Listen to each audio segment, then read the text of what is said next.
Hey there, Virgo. So Virgo, I've had a lot of, and I mean a lot, of clients call in and they're talking about daughters and sons. And by the way, I'm using just the rider deck today because a lot of people ask, what are you doing? What are you using? I'm going to show them to you, but it's just the standard rider weight. Remember something, there's a lot going down. There's questioning. There's, Saturn ready to go retrograde in your house of relating. This full moon tonight in Saturn could very well cause you to go through a lot of questioning between tonight and the third week of July. There's two full moons, by the way, in Saturn, Capricorn. And with, Neptune there, it sometimes makes things surreal.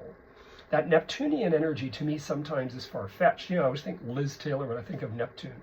Apparently she didn't have a lot of Pisces in her astrology. She had a lot of Aries, a lot of other planets. So anyway, so here we go. We're going to use the rider weight, and we're going to get into all of these. That's maternal, by the way, that I just pulled out, earthy and maternal. So one of the things, Virgo, that I think is really quite interesting is this concern or worry about making off with, that Seven of Swords. I mean, careful again about thought, because thought obviously precedes action. Thought precedes outcome, unless we're proven wrong. And then the secondary jump in here is maternal. This is also earthy. The Empress to me also represents, sometimes it represents issues about the mother that are still unresolved or unfinished.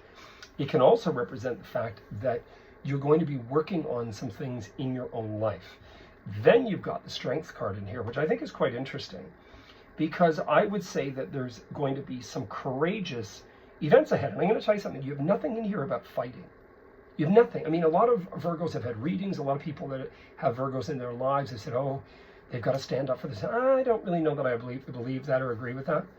First of all, I would say, because you've got 10th house transit, presumably, if your ascendant is Virgo, but even though your solar sign is Virgo, I would say that this is a great deal to do with being prepared for opportunity. This is my philosophy.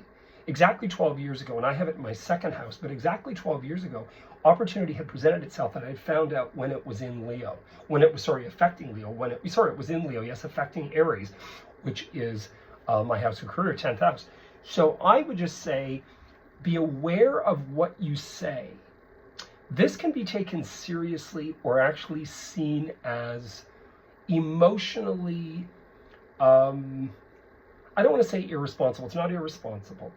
It's kind of like someone who's a method actor who believes they're acting too much, where you get caught up with emotional jargon, and then people are questioning. The Knight of Cups, it was a very famous psychic from the 1950s that wrote about the Knight of Cups and how he believed the Knight of Cups was never taken seriously, that he was seen as being somewhat a storyteller and somewhat emotionally, I can't remember the exact words. I will look it up to get this, and I will speak about it once in one of our hopeful forums. We get over 500 people. So there's something there.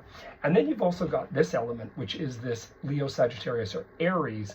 And this is quite interesting. And as I said, I've always believed that Virgos always link to fire. They're attracted to it. They're an earthy element of air. They're attracted to Leos. They're attracted to Aries. They're attracted to Sagittarius. They're attracted to the sexuality. Does it always work? I've done this a long time. And it also could be that it did work, and then it comes to an essence or a stage where we've been there, done that. We've done a great go of. We had a great go of it. Time to move on. So I would say, I would prepare yourself. By the way, it could be a Leo, by the way, because you have that lion there. I would say opportunities ahead of you.